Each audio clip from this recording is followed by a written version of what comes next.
구독자 여러분 안녕하세요. 저는 여러분들이 소름 돋을 수도 있는 제 사연을 이야기해 드리려고 해요. 저는 여성이고 1년 전에 결혼했어요. 제 나이 26이고요. 요즘에 25세 결혼했다고 하면 어머나 아기네 아기. 아기가 웬 결혼을 이라고 하시겠지만 그건 그냥 보통 사람들이고 그렇다고 제가 그렇게 특별한 여성이라는 건 아니고요.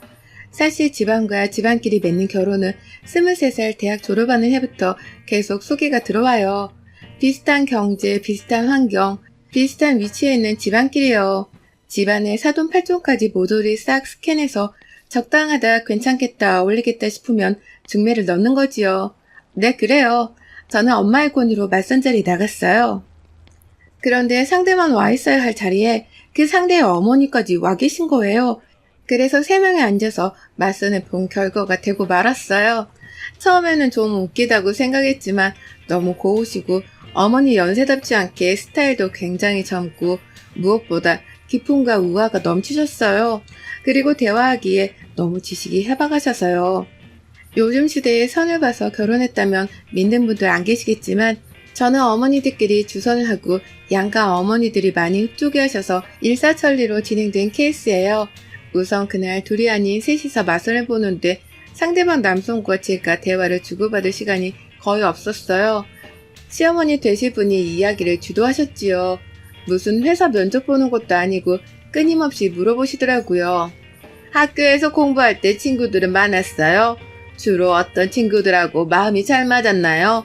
운전은 하나요? 운전은 좋아하나요? 음식을 많이 안 먹네. 지금 고기 판도 안 먹었잖아. 좀 더 익혀달라고 할까? 스테이크를 안 좋아해요? 커피는 주로 뭘 마셔요? 커피집은 어딜까? 스타벅스는 가지 마요. 거기 콩커피 별로야. 집에 있을 때는 뭐해요? 뭐 하면서 시간 보내요? 학과 공부 때 뭐가 제일 즐거웠어요? 남자는 몇 명이나 사귀어 봤어요? 어머, 이런 거 묻는 게 당황스러운가 보네. 괜찮아요. 우리 아들은 애인이 딱 한 명 있었는데 그것도 한두 달 사귀고 말았나? 그치, 진우야? 어머니는 무슨 그런 이야기를 꺼내세요? 그건 상대에게 실례예요. 그게 뭐가 실례니? 솔직한 게 좋지. 안 그래요, 은하씨? 이름 불러도 되지요? 우리 아들에 대한 정보는 내가 다 알려줄게요. 나한테 물어요. 그래서 대답을 안 했네? 왜 대답을 않지? 남자친구가 많았나? 얼굴이 예뻐서 남자들이 많이 따르기는 했겠네. 그래서 왜 아직도 대답을 안 하네? 남자가 몇 명이었어? 우리 솔직하자고. 남자가 몇 명이었어? 저는 여기서 많이 이상했어요. 굉장히 꺼림칙하다고 해야 하나? 사실 당신이 끼어들어 모든 질문을 다 하는 것도 싫었지만 남자친구 질문을 굉장히 집착적으로 묻는데 저는 누가 어디다가 몰래카메라를 설치하고 촬영하는 줄 알았어요. 제가 당황스러운 게 이상한 건가요, 여러분? 그날 좀 꺼림칙하다고 느낄 때 그만두었어야 하는 결혼인지도 모르지만요. 어느 정도 참으실 시간 되면 빠져주실 만한데 안 빠져주시는 거예요. 결국 남편이 어머니, 저희들이 좀 시간을 보내고 들어갈게요. 먼저 들어가세요. 하니까 그때서야 일어서면서 제게 핸드폰 번호 좀 알 수 있을까요? 하는 거예요. 불러드릴 수도 있지만 그건 왠지 예의가 아니라는 생각이 들어서 가방에서 수첩을 꺼내서 적어드렸어요.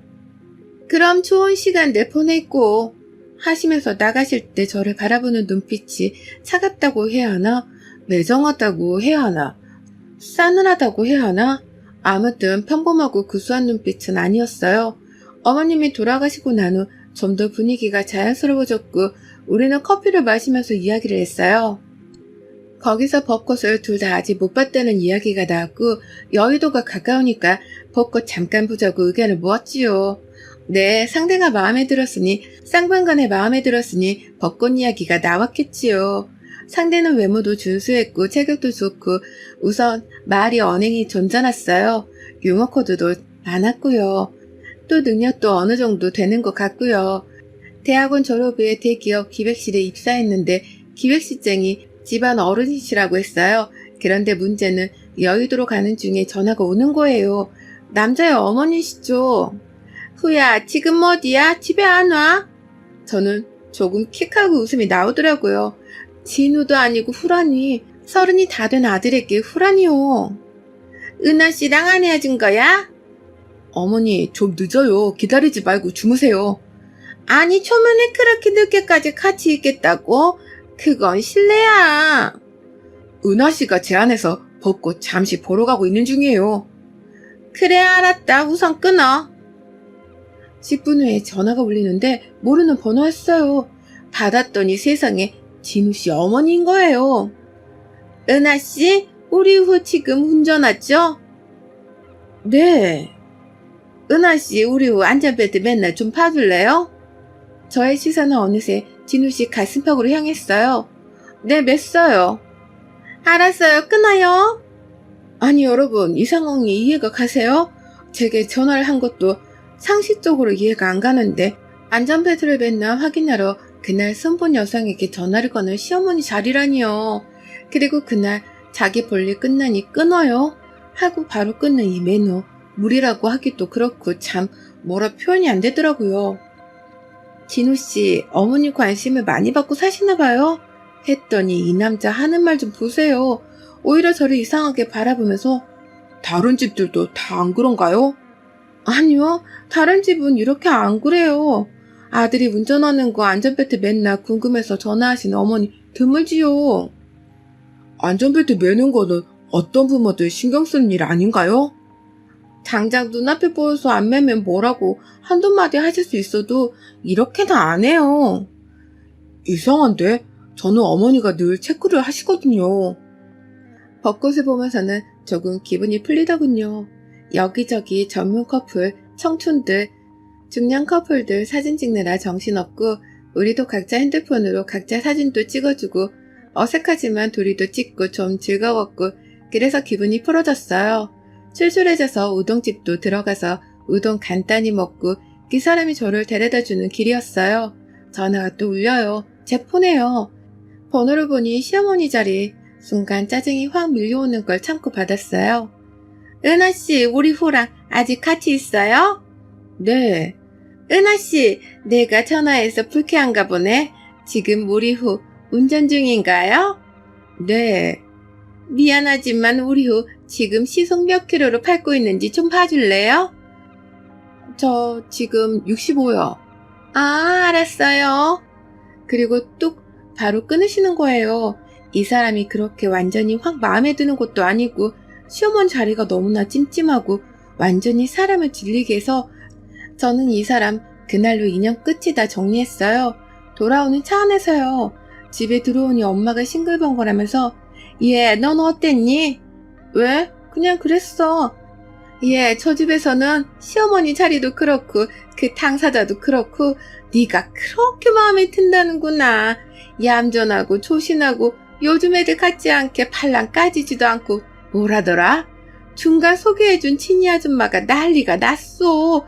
양쪽 집에서 옷 2번 얻어입게 생겼다고. 글쎄, 난 뭐 그냥 그래. 왜? 왜? 성격이 이상해? 엄마, 나 지금 피곤하니까 내일 이야기해. 그날 모든 걸 다 잊기로 하고 잠이 들었는데요. 꿈이 하도 희한해서 아직까지도 잊혀지지 않네요. 꿈에서 어떤 달빛 아래 홀로 가는 과부같이 소복을 입은 여인이 교교한 심야의 월화를 홀로 가는 그 고귀한 정의를 표현하듯 저를 바라보며 중얼거리는 거예요. 얼굴빛이 백지장 같았어요. 무섭도록 창백했어요. 그 소복을 입은 여인이 자기 앞에 있는 교자상을 가리키며 그리고 저의 가슴을 똑바로 가리키며 여기 있는 상처럼 넌 그저 방 한 구석을 채우기만 하면 돼. 네가 떠나도 아무도 날 문제 삼지 않을 거야. 네가 있는지 없는지도 모를 거야. 사랑이 아니더라도 상관없어. 그냥 빈 방을 채워주고 머리수를 맞춰주기만 하면 되니까.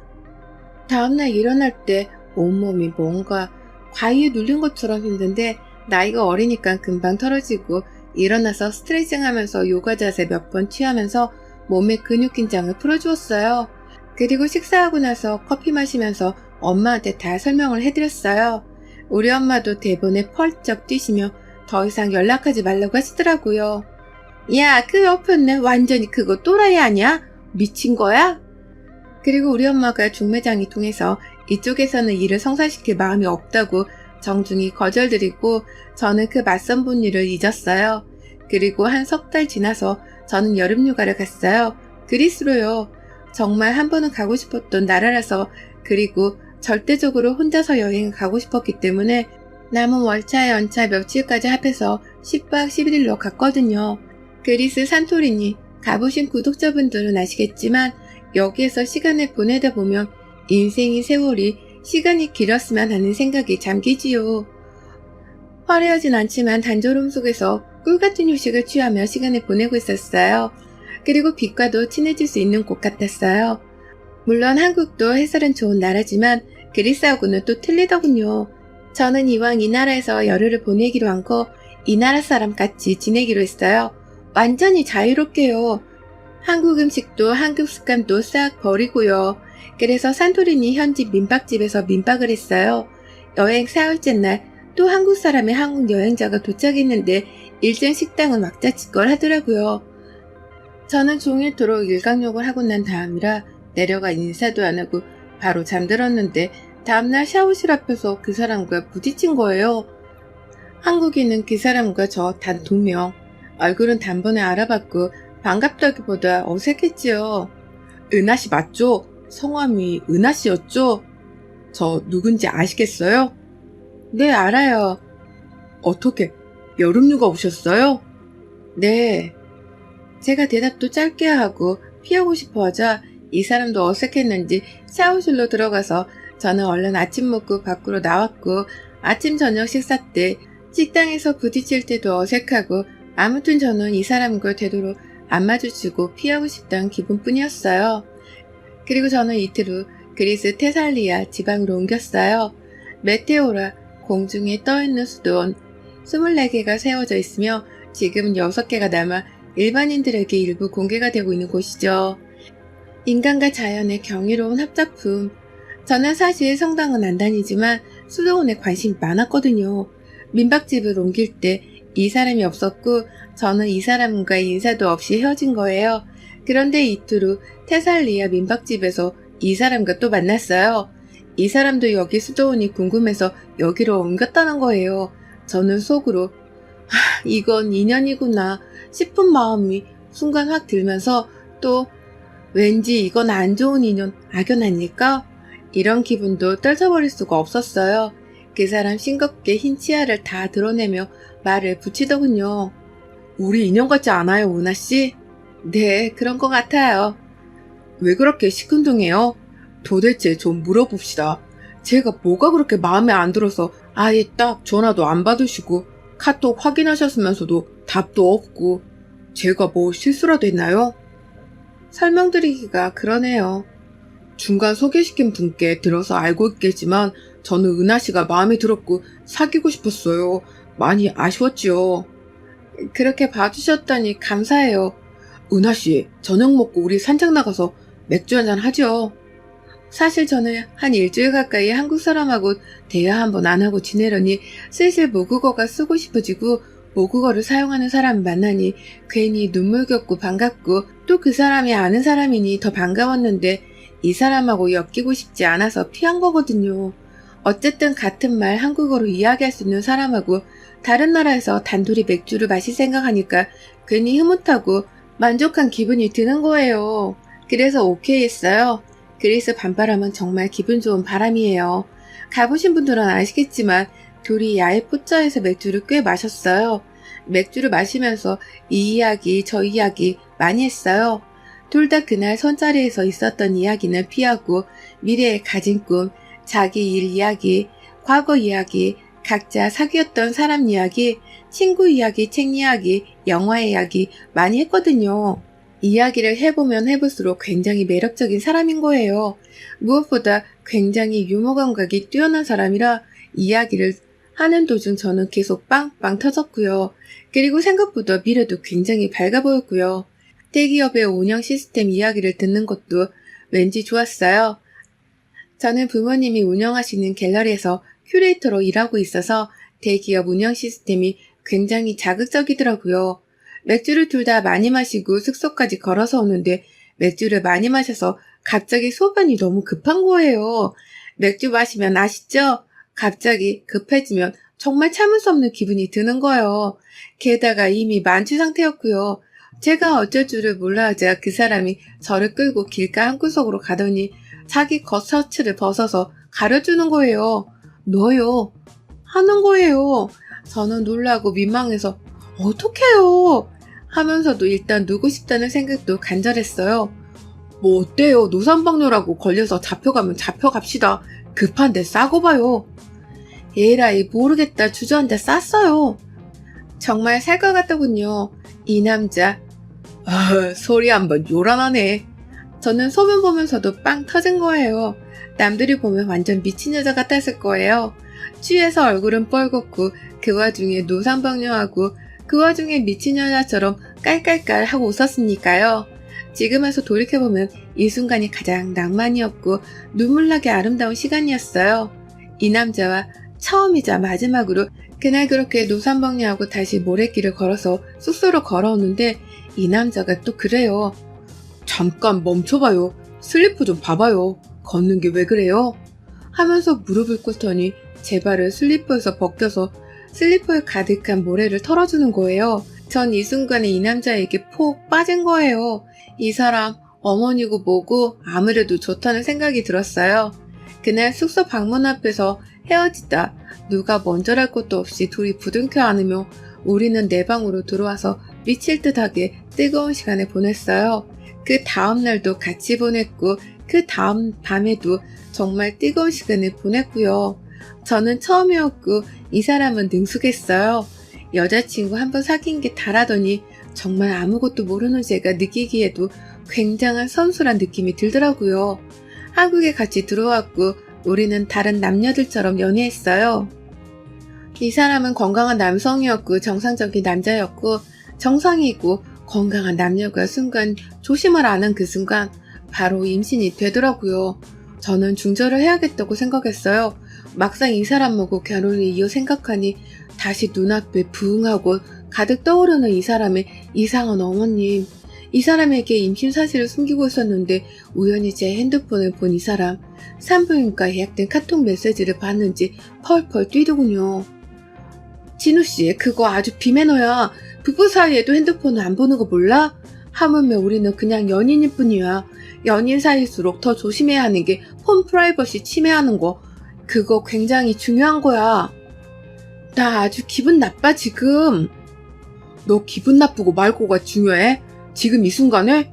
뭐? 산부인과는 뭐야? 너 아기 생겼지? 그래 중절할 거야. 토요일이야. 미쳤구나. 누구 맘대로 중절을 해?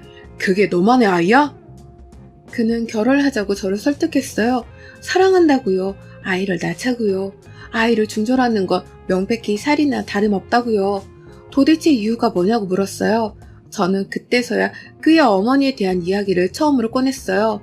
만약 그 사람이 선분날처럼 자기 어머니와 자기는 전혀 문제가 없는 모자 사이라는 걸 이야기했으면 저는 두 말도 않고 그 사람과 헤어지고 중절했을 거예요. 그런데 이 사람 현명한 게 수긍하더라고요. 이상하게 비춰줄 수도 있겠고 다시 생각해보니 이상하다고요. 그러니까 고칠 테니까 결혼하자고요. 사촌언니와 의논을 했어요. 사촌언니가 그 결혼하는 거 아니라고 하더라고요. 결혼 전에 별 문제 없어 보이는 시어머니도 막상 결혼해보면 문제가 계속 드러나고 서로 맞춰 살기 힘든데 그런 눈에 띄게 이상한 시어머니일 경우에야 말을 무엇하냐고요. 절대 결혼하지 말라고 뜯어 말리더라고요. 저는 헤어짐을 결심했고 그에게 이별을 통보했어요. 며칠 후 그 사람 어머니에게 전화가 오더라고요. 잠들기 전 시간이라 길고 차분한 통화를 할 수 있었어요. 통화 내용을 쭉 정리해보자면 내가 그동안 우리 후하고 은하씨하고 사귀는 거 알면서도 일체 간섭 안 한 거는 은하씨가 아무래도 나 때문에 뜨악하는 것 같아서 둘의 연애를 철저히 모른 척 했는데 지금은 안 되겠네요. 은하씨, 내가 신경이 좀 예민해서 약을 먹고 조절하는 중에 있는 사람이에요. 그래서 은하씨에게 이상하게 비추어졌을 수도 있는데 내가 예민해서 그렇다. 미안하다. 앞으로는 내가 간섭 안 할 테니까 둘이 감정 좋으면 결혼해라. 진우가 많이 괴로워한다. 임신까지 했다면서 아이를 지우는 건 그건 정말 해서는 안 되는 짓이다. 내가 조심할 테니 다시 생각해라. 내가 뭐라고 시어머니가 마음에 안 든다고 남자와 아이를 동시에 버리냐. 어제는 친누가 술 먹고 들어와서 소리내서 울더라. 남의 집 아들 가슴을 이렇게 아프게 하는 거 그거 하는 거 아니다. 은하 씨도 우리 아들 좋아서 사귄 게 아니냐. 이런 거예요. 솔직히 어머니 말보다 이 남자가 울면서 괴로워한다는 말에 마음이 꺾였어요. 어떤 남자가 나를 위해 울 것이냐를 나와 헤어진다고 우는 남자. 이 각박한 세상에 드물지요. 저는 이 남자와 결혼하기로 마음을 바꿨어요. 시어머니께서 또 저렇게 사과를 하시고 본인 문제를 조금 알고 계시고 고친다고 하시니까 그 말을 믿어보기로 했고요. 그 생기신 모습답게 배우신 분답게 지성을 가지고 저를 대해주실 거라 그렇게요. 그렇게 마음을 먹고 잠자리에 드니 몸이 날아갈 듯 가볍더군요. 잠을 자는데 그날 밤 또 꿈을 꿨어요. 퇴마사 비슷한 목소리의 여자가 무당히 퇴마록을 외듯 저를 바라보면서 제 얼굴을 찢을 듯이 노려보면서 웅얼거리는 거예요. 어면인이란 엇것지라 네 만나게 하고 시도보도 꼭은 얼로도 휘잡으며 그 사은정도 없는 것지 몰라.